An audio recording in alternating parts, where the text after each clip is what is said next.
Well, in the wake of public outcry following the arrest of activist Martin Osher, also known as Very Dark Man, the Economic and Financial Crimes Commission finally released a statement on Tuesday defending its right to hold him.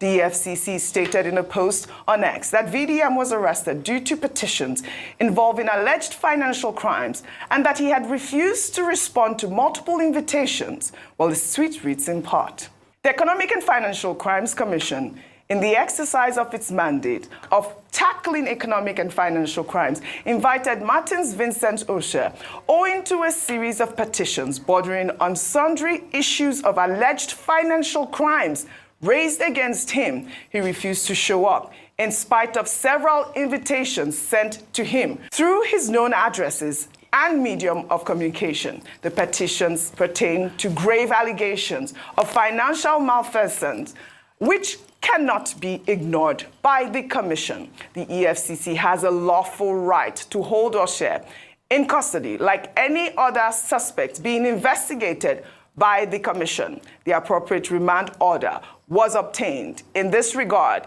he has been offered an administrative bail and will be released after fulfilling all the bail conditions. Well, you know, this, of course, tweet has garnered a lot of reactions, Vimbai, really, because a lot of people, you know, were saying, really, was VDM really invited by the EFCC and declined? I mean, because we've seen several videos of VDM, you know, saying that EFCC cannot even invite him in the first place because he has no, you know, charges for any reason whatsoever. But let me take this tweet from Chooks. He wrote, a video has emerged showing that EFCC extended an invitation to Very Dark Man.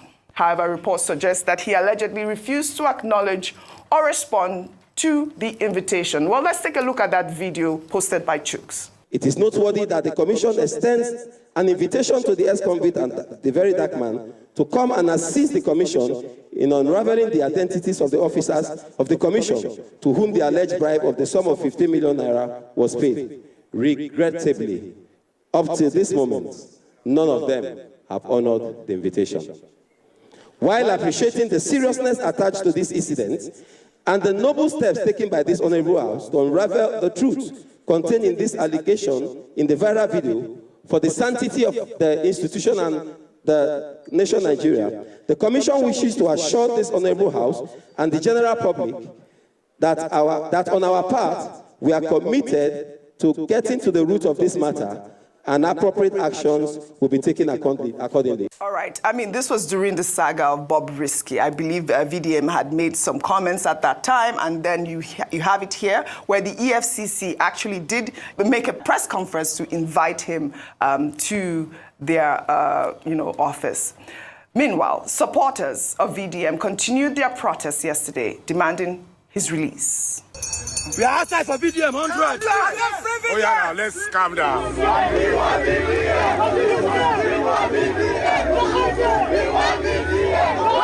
carrying animals for us? Why are they carrying dogs? They don't even tear, they pour us tear gas. Why are they pouring tear gas? Why? Why would they pour tear gas? Enough is enough. What do we want? What do you want? What do you want? What do you want? Free Very Dark Man, we know Free Very Dark Man, Really Very Dark Man, really Very Dark Man. We no go green, oh, we no go green. Free VDM, we no go green. We no go green, oh, we no go green. Free Very Dark Man, Free Very Dark Man. we no go green, oh, we no go green.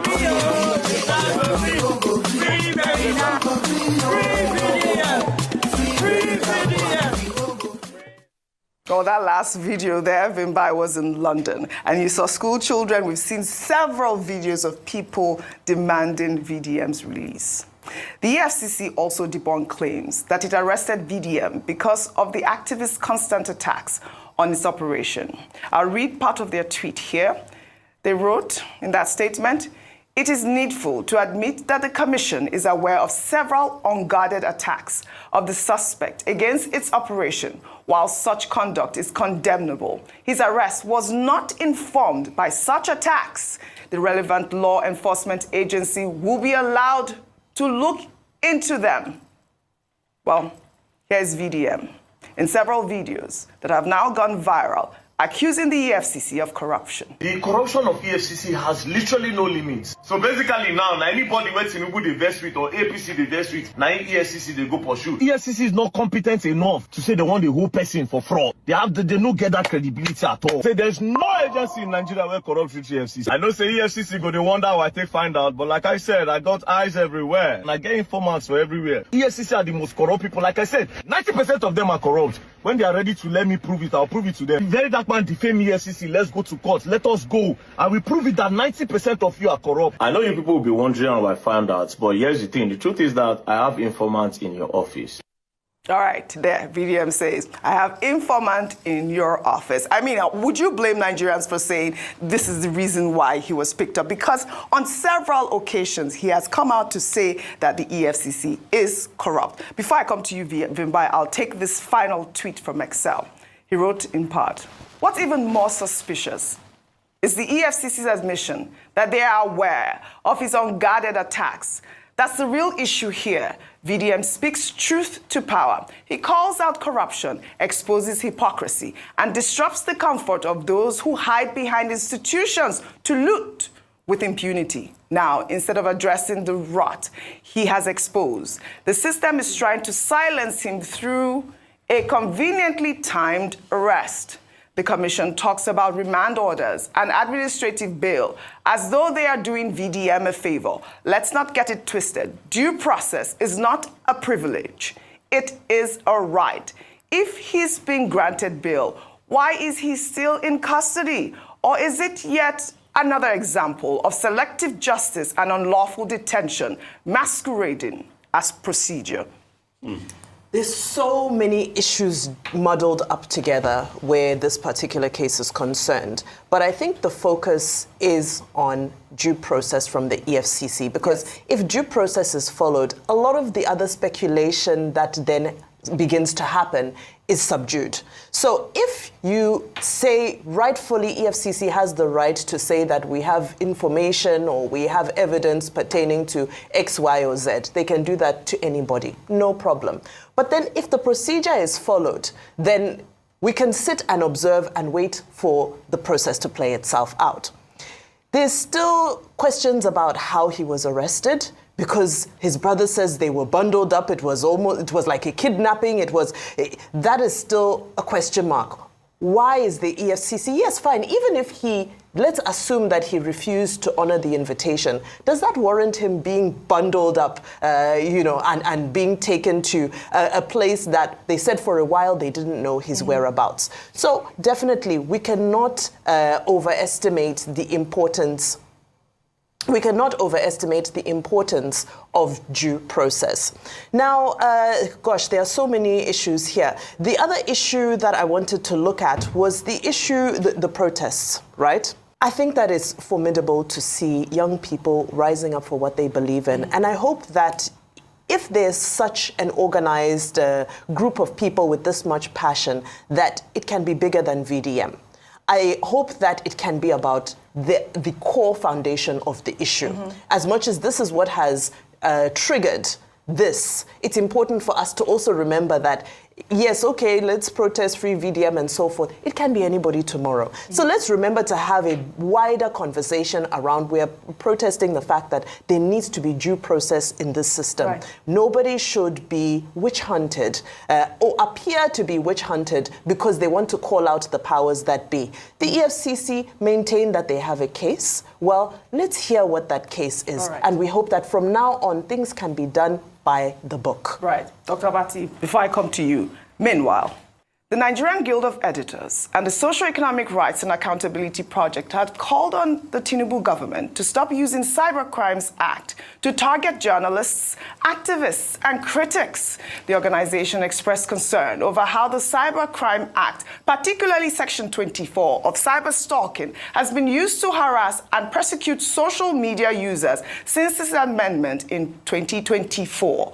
They noted an increasing trend of using criminal defamation laws to stifle dissent and bring frivolous lawsuits against critics, posing threats to journalists' safety, NGE, and SERAP, argue that the Cybercrime Act is inconsistent with Nigeria's constitution and international human rights standards. They called on the government to review and amend the Cybercrime Act to align with constitutional standards, instruct law enforcement to respect citizens' rights, uphold press freedom, ensure access to information, and obey court judgments. Over to you.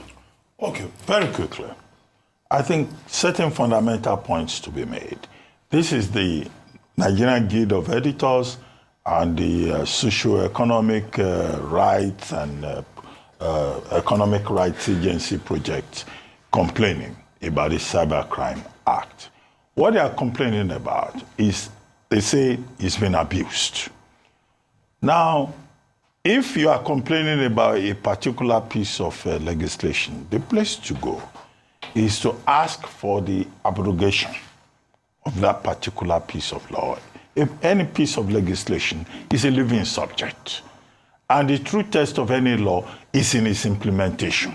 It is when it is implemented that you can say, oh, this particular law is not in order. So the Nigerian Guild of Editors and SERAP came together, according to the report, and said, look, this law is being abused and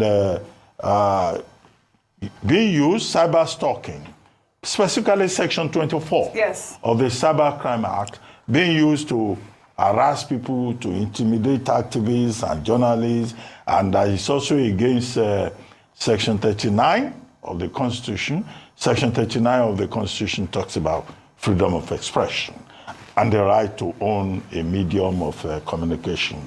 And they also talked about Article 19 of the International Convention on Civil Rights. Article 19 is also basically about freedom of expression. However, it is not President Tinubu that will amend the law. The place to go is the National Assembly. If a law, a piece of legislation is not doing well, the people have the right to say, oh, change this law. We don't want it. If it's not a living law, it will be a dead law. You can always amend laws. However, my position is this. Article 39, Section 39 of the 1999 Constitution, with due respect, that the President, the Nigerian Guild of Editors and SERAP referred to. Under that old Chapter 4, Chapter 2 is non-justiciable, although Femi Falana SAN has said there's a decided case in which Chapter 2 can also be invoked. Now, no law under the Nigerian Constitution gives you absolute rights. You don't have absolute rights. Every law under the Constitution within the jurisdiction has its limits. Right. You cannot say because Section 39 says you can talk. That section does not include the phrase that you can talk anyhow. Yeah. Or that you can abuse the social media to embarrass, impugn the integrity of other people. And that's why we have laws of defamation. I've argued before that maybe the way the police are going about it, when I think it was Benjamin Hundeyin, speaking up for the police, was saying, no, Cybercrime Act, So, and I said, no, they should not abuse it. So it may be in the implementation. But the basic principle is that no citizen in this country has absolute rights. Right. And the organizations in this country, the law enforcement agencies, they have the right to call anybody to task, to investigate anybody. Right. So, and it will not be right to say, oh, this agency is corrupt. That's why they are investigating. No, that would be an illiterate thing to say. Well, Rufai, so we can wrap this up. I mean, you can see images there that with, Dele Farotimi, Showore. It's good that SERAP at this moment is calling out these sort of I don't know how to describe it, jungle justice, as it were, in the manner in which they, arrest these people because of cybercrime. I mean, look at that. 100% support Sarah. Yes, Sarah and NG. And I agree that the buck stops with the president. He's the leader of the land. You see, we forget. We can all say that the president does not have anything to do with the court. We forget that the president is supposed to be the moral beacon of any nation. And what happens in any nation falls under the president. I mean, look at all these heinous activities and crimes that are being perpetrated. The high-handedness. What EFCC has done to VDM, is it right? Let's call it speed is speed. They arrested the man. You didn't issue a statement all this while. You said, fraud, malfeasance and everything. You have not even shown us a charge. You are talking administrative bail. He's not been bailed. We are hearing counter narrative. The truth has to be said. If a man had called that EFCC in the past, that they are corrupt and all of that, didn't the EFCC chairman himself say they have bad eggs amongst them? Why are we talking like we don't live in Nigeria? All you just need to do is to call him to corroborate. So the question we are asking is, what is going on? Is it because the man does not have the paraphernalia of security and states? Didn't the same EFCC try to go and arrest Yaya Bello? Didn't they push them away because military, police meet police? And he was being guarded. Didn't the EFCC chairman, a man that is doing it great, by the way, and I support him, when it's time to support the EFCC, I support the EFCC like I supported them a lot in Yaya Bello's situation. All right. Didn't he say, I will resign if Yaya Bello is not prosecuted? Today, Yaya Bello's case is already in court. So you see, there's a level of high-handedness. If you don't have power in this country, you suffer and die. If you have power, you go scot-free. Right. President Tinubu, all of this is happening under your watch. I will ask you a question. All right. Láyé onígbọ́n nǹkan ṣẹlẹ̀, láyé àrẹ̀sà ní nǹkan ṣẹlẹ̀. So láyé Tinubu ní gbogbo eléyìí ṣẹlẹ̀. All right. It's in the era of President Tinubu, all of this happening. We have to speak truth to power. All right. Let's call a spade now. What country are we living in? All right. Okay. The leader is the moral head of every country. The leader is the moral head. There are legal processes. All right.